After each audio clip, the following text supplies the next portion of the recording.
Assalamualaikum warahmatullahi wabarakatuh. Bismillah, alhamdulillah, wassalatu wassalamu ala rasulillah wa ala alihi wa ashabihi wa man tabi'a hudah. Amma ba'du, rabbi shrah li sadri wa yassir li amri wa hlul 'uqdatam min lisani yafqahu qawli. Allahumma anfa'na ma 'allamtana wa 'allimna ma yanfa'una wa zidna ilman nafi'a. Kita awali dengan bacaan Al-Quran. Semoga barokah ila hadrat Rasulullah sallallahu alaihi wasallam wa al-mu'allif al-kitab wa li arwaqi amasyayikhina jusan syaikhina syaikhina alim wa li arwaqi abaina wa ummahatina wa ajdatina wa jami'il muslimat al-Fatihah. A'udzu billahi minasy syaithanir rajim. Bismillahirrahmanirrahim. Alhamdulillahirabbil alamin. Bismillahirrahmanirrahim. Ya bunayya wa ana ingsun akthir ngakeh-ngakeh sira minal mudzakarati saking iling-ilingan ilmu. Lima krono barang hasulta, lima maring barang-maring ilmu hasulta kang ngasilaken sira minal ulumi bayane saking pira-pira ilmu. Fa inna afatal ilmi mongko sakmene penyakit ilmu iku anisnya nulali. Perbanyaklah mengingat ilmu, karena penyakitnya ilmu ada lupa. Seandainya kita tidak banyak lupa, oh sudah numpuk 3 tahun belajar, wakil alim. Cuma kadang-kadang itu sering lupa. Habis belajar, ujian, perayaan wis lali. Karena memang manusia ini dibuat oleh Allah punya sifat lupa. Nek lupa ndak apa-apa, nek lalian itu sing bahaya. Lalian ke api. Nek lupa maklum itu manusiawi. Tapi lalian itu sing kurang api. Dan memang ada manfaat, ada negatifnya. Ada positif negatifnya lupa itu. Contoh begini. Allah membuat musibah mendera kita berulang-ulang. Kalau tidak dibuat lupa, nanti sedih terus, gak tahu senang, hilang masalah terus. Ya, karena Allah buat lupa sehingga kita bisa senang. Karena lupa masa lalu yang negatif. Itu faedahnya lupa. Karena lupa itu ada hukumnya. Tidak kenal hukum orang lupa itu. Ya Ramadan kok lali mangan, ya gak kena hukum, ndak batal, ya ndak dosa wong lupa.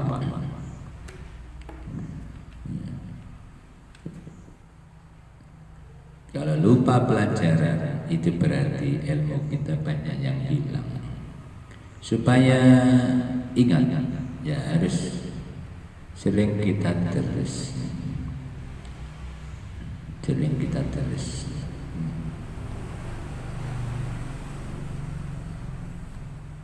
Ya memang ada ilmunya untuk membuat daya tangkap atau daya ingat itu awet. Untuk metode sekarang itu beberapa metode untuk membuat daya ingat awet. Itu adalah salah satunya kalau kita belajar atau membaca buku atau membaca ilmu itu kita buat sesuatu cantolan untuk mengingat, entah berupa lagu atau hal-hal yang untuk mengingat, namanya klub. Jadi cantolan untuk mengingat ya.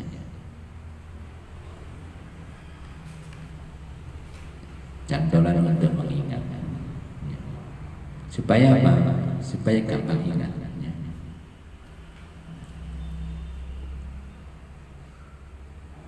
Itu salah satu metode untuk awet.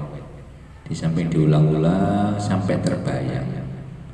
Jadi kalau sudah terbayang itu sudah lekat di memori otak kita, susah untuk lupa. Karena sudah terbayang.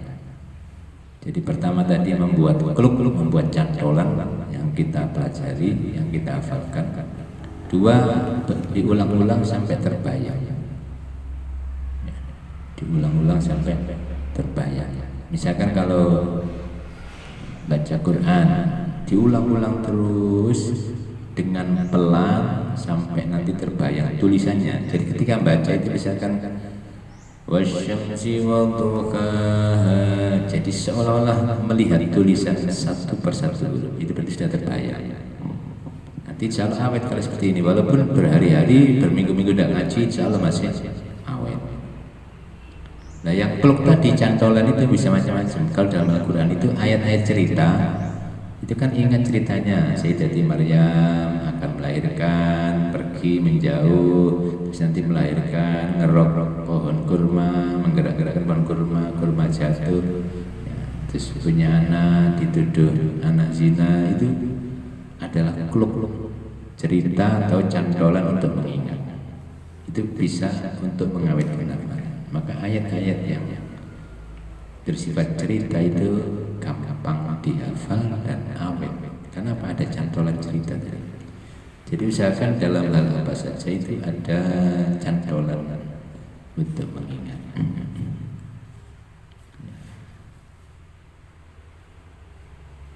Jadi di samping tadi diulang-ulang ada cantolan mengingat.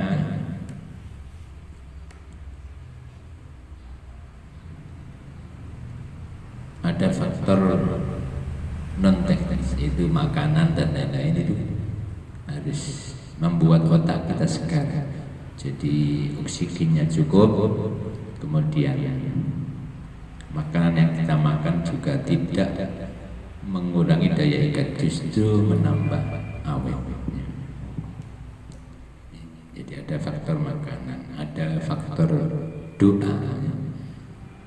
Doa. Ya doa apa saja yang membuat kita cepat hafal ya.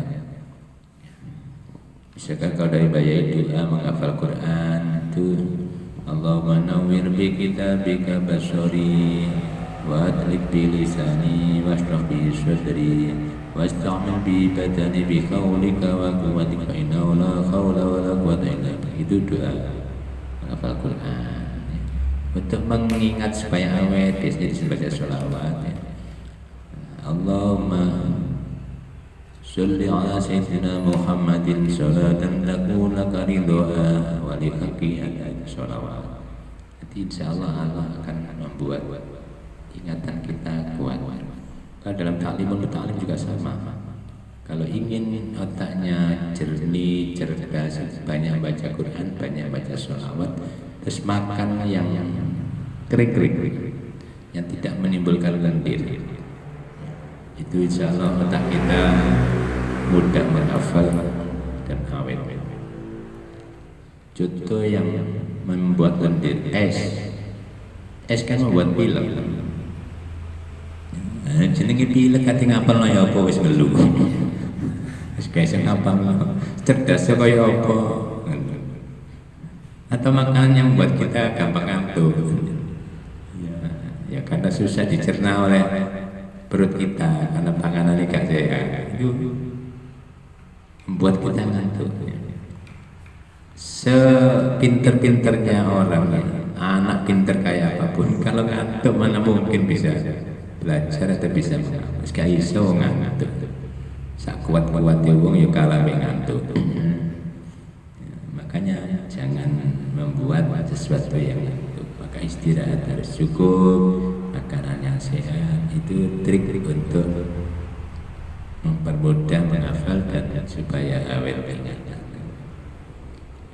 Kalau Al-Quran ya bacanya pelan-pelan, tartilnya. Kalau pelajaran supaya ingat, ya dirangkum aja, diringkas. Jadi pelajaran itu jangan cuma di garis-garis tahu, yang penting ditulis yang penting-penting, kita resume, kita rangkum. Pokok-pokoknya kita buat skema, itu insya Allah mudah mengingat, awet. Ya. Sebaliknya kalau cuma di stabilo, di garis itu biasanya ya kurang awet. Apalagi nggak digaris sama sekali ya, diwocor itu. Kecuali yang otaknya memang sudah brilian itu, wocor sekali wis paham kayak Gus Dur itu, baca sedikit sudah paham. Memang hafalannya kuat. Gus Dur itu Dulu masih saya hafal 10.000 nomor telepon di luar kepala. 10.000. Kita ngapalkan nomor telepon siji punya sendiri kadang lali. Nah, itulah kekuatan hafal orang beda-beda. Wa alam mengerti sira annaka satamani sira fi nihayatil ami ing dalam akhir tahun, ing dalam pungkasane tahun iku satentakanu bakal diuji sira ikul maklumatika ing dalam saben-saben pengetahuan sira. Ada ujian akhir, pelajarannya sudah disampaikan. Fa indal intikani lan nalika ujian yukramu dimulyaaken sapa mar'u wong suci ida asana nalika bagusi sapa mar'un al ijabata ing jawab. Murid yang bisa jawab pelajaran dalam ujian ya dapat penghormatan, dapat bonus, dapat hadiah. Wa yastahinu lan tatihino bihi kelawan imtihan sapa ahluhu ahlina imtihan wa ikhwanuhu sapa ahluhu keluargane marhun wa ikhwanu lan kanca-kancane marhun idza lam yuhsin alika ora bagusi sapa marhun wa yastahinu lan tatihi nabi sebab imtihan sapa ahlu keluargane marhun wa ikhwanu lan kanca-kancane marhun idza lam yuhsin nalika ora bagusi sapa marhun al jawab ing jawab. Ujian kalau murid-murid gak bisa jawab, ada murid salah satu yang gak bisa jawab, yang malu bukan hanya dia, keluarganya isi kok nilai elek iki anake sapa. Ikut malu orang tua. Kayaknya waktu bang, kamu dapat berapa nak? Dapat 1 bu. Gak apa-apa anak bapak. Anak yang gede, jadi gede ya enggak mesti ngenes. Kamu pelajaran PMP warga negara kok iso oleh lulu ya kebangetan. Harus diberi motivasi anaknya seperti ini. Sebab kadang anak seperti itu mungkin malas baca atau malas mendengarkan, sehingga ujian itu bondo semangat, nekat dan semangat. Jadi ujian itu ada yang memang benar-benar belajar, sudah siap ujian, ada yang iya bondo nekat dan bondo semangat, lengkap seragam, misalnya penggaris sisa kartu ini malah diwekeblek sing wapi. Ternyata gak sinau. Ya apa buku ini nang sekolah. Bahkan ada yang sudah hilang. Buku ini hilang ya LKS hilang, buku paket hilang. Nah itulah murid. Makanya sebelum bukunya hilang pelajari, perlu dirangkum ya. Dirangkum insya Allah nanti kalau sudah mendekati ujian tinggal baca ringkasan dan rangkuman. Gak usah baca buku yang tebal-tebal, gak masalah. Insya Allah sudah ingat. Jangan dibuat kerpes. Dulu ada seorang mahasiswi itu dapat ranking 1 mungkin. Ternyata dia jagoan kerpes. Jadi kalau belajar itu ditulis di kertas kecil-kecil kayak kipas. Kayak kipas, jadi dilipat-lipat kecil kayak kipas. Jadi kalau nanti dimasukkan saku kan kecil kayak stiknya es krim gitu. Nah, nanti kalau kerpes tinggal ngolor-olor seret, diolor. Itu bisa kumlut. IP-nya tinggi. Ternyata jago ngerpes aja. Itu bukan membantu orang tua itu. Apa ya? Membuat malu orang tua.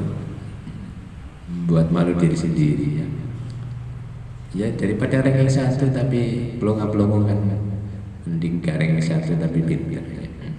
apa artinya ijazah dan angka-angka kalau ilmu kita kosong ya.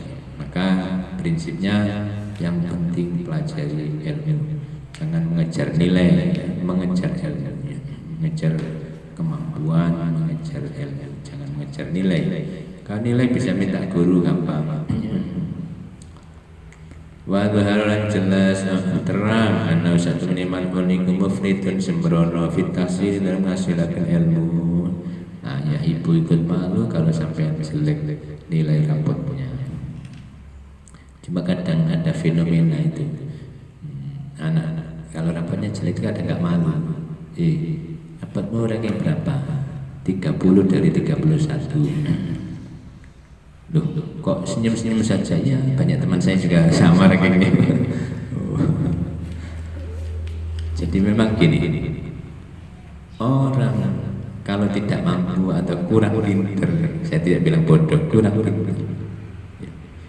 Kalau ditanya, itu biasanya golek-golek dan menceritakan yang lebih jelek daripada dirinya. Ya kayak wow, nah kamu ranking 30 dari 31. Banyak temannya bu, teman saya malah ada yang ranking 31 bu, banyak. Nah, itu. Tapi kalau anak pinter, ya, kalau ditanya, nah kamu ranking berapa? Ranking 2. Alhamdulillah nah, kamu anak yang baik ranking 2. Loh bu, masih banyak ranking 1 itu. Jadi anak yang pinter yang diceritakan ya si pinter yang lebih pinter dari dia. Ini anak bodoh, si diceritakan tambah lebih bodoh dari dia. Ngeles dia membela diri. Boleh bolong. Ya bunayya wahai anak ingsun. Iya kawat dia siro antakuna yang tak ono pemudzakaratuka iling-ilingan siro. Iku ibaratun ungkapan an himdir alfadhin, saking ngapalaken pira-pira lafaz latah kilu ora ngerti sira makna ing maknane alfaz. Jangan sampai kita ini hafal Quran, hafal hadis tapi gak ngerti sih apa, tapi gak ngerti ya. Petnahuna doman apa tapi gak ngerti maksudnya. Nah itu kama tairil khimari yang milu asfara, seperti khimar membawa kitab yang besar di kalungnya gak ngerti. Jadi banyak fenomena anak-anak itu hafal tapi gak ngerti maksudnya. Nah ini kesalahannya. Kalau bisa ngerti maksudnya, dibaca terjemahnya, dipahami maksudnya, baru dihafalkan. Jadi kita hafal lafzan wa makna, lafaz dan artinya. Kalau hafal lafaz tidak itu repot, gak ngerti.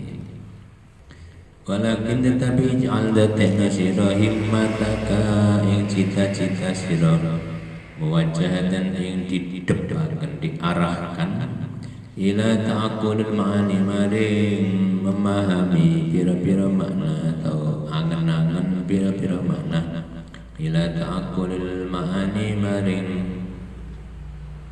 berfikir pira-pira makna wa tathbitiha lan netepaken ma'ani fi dzihnika dalam hati sira. Dinan bisa hati bisa pikiran. Jadi arahkan keinginan kita, targetnya harus paham, harus ngerti, jangan cuma lafadznya aja. Fa innal ilma maqasadun ilmu wa ya ilmu iku ma barang tafamuhu kang faham sirahu ing ma la ora ma barang tahfadhu kang apal sira ing yang disebut ilmu itu ilmu yang Anda memahaminya, tidak hanya sekedar hafal bunyinya tapi tahu maksudnya, itu namanya berilmu. Kok bukunya wakai gak paham ya percuma, catatannya ngeren terbuang, ditanya apa masih tidak tahu. Ya itu banyak. Makanya kalau menurut kitab Ta'limul Muta'allim, jangan mencatat sebelum ngerti. Itu membuat tumpul pikiran. Jadi nyatet sih barang sih gak ngerti ini, itu membuat hatinya tumpul. Karena nggak mau berpikir ya. Catat. Yang penting catat. Itu model ngaji dulu. Jadi ada cerita dua orang santri berdampingan. Itu ngaji bareng, yang kiainya baca kitab. sampingnya ini tanya temannya karena nggak ngerti maknanya. Apa maksudnya? Nggak tahu. Tanya Ustaz. Gak usah tanya, yang penting barokah. Ini tidak boleh. Ya harus tanya, gak ngerti kok. Barokah ya gak ngerti terus tanya.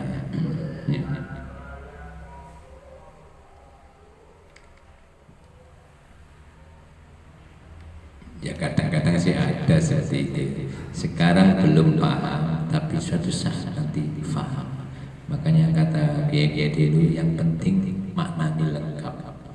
Nanti suatu saat kamu akan paham dengan ilmu itu. Ya bunaya wahai anak insun kolama sedikit banget istama'a kumpul sapa talibun kang golek ilmu ma'zumratin sartane sak golongan min ikhwani saking kanca-kancane talib illa kecuali kana ono apa madarul mukhawarati kisaran omong-omongan bainahum antarane ikhwan iku adal munadharati ingatasi tukar pikiran diskusi wal mufawadati lan saling menyerahkan pasrah-pasrahan fil masail dan bila-bila masalah allati ya'rifuna kang ngerti sapa ikhwan ing masail.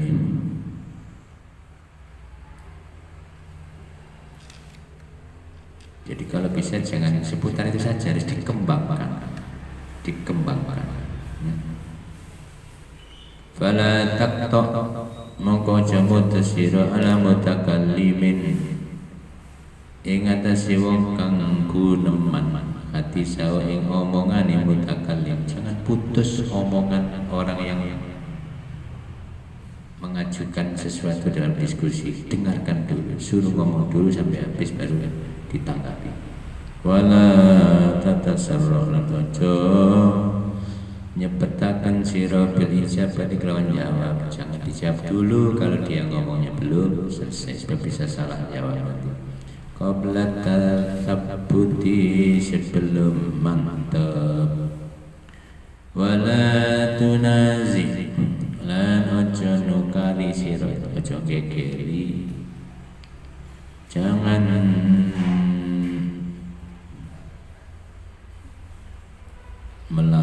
jangan bertengkar fi mas'alatin dalam sisi masalah lam yasbik kang ora disi ila kamaring sira apa hal itlau mempelajari alaiya ing atase masalah.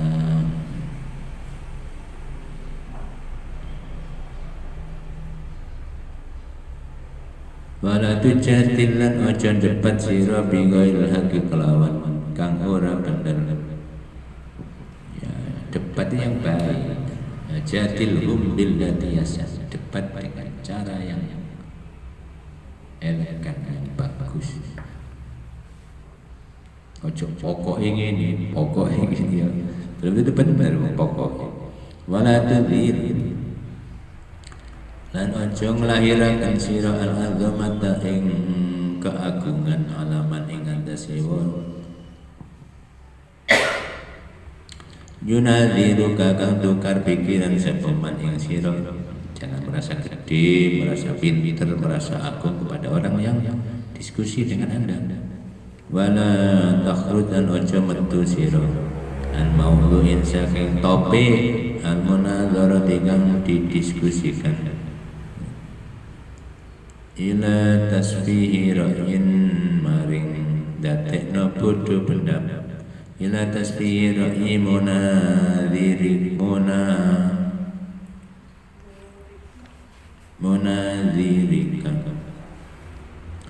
maling datekno bodho pendapat wong kang diskusi ing sira.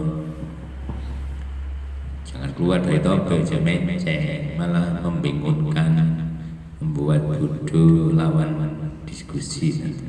teman diskusi. Ya fokus, jangan ngambrak-ngambrak. Walalan orang ila takrihi, sama Al-Quran itu mengetuk ila takri maring mengetuk munazir bil kalami kelawan ngomong al-mu'limi kang nglaraken. Intinya jangan menyulut lawan bicara kita, bicara yang tidak enak. Dia juga rai ngomong gak enak teman diskusi, maka Anda harus yang dingin sebagai teman diskusi, sebagai ketua diskusi harus dingin, berkepala dingin, juga rai panas-panasan. Wala lan ojo ila taubihi maring meleh-meleh itu mempermalukan munazir. Jangan mempermalukan orang lain, teman diskusi.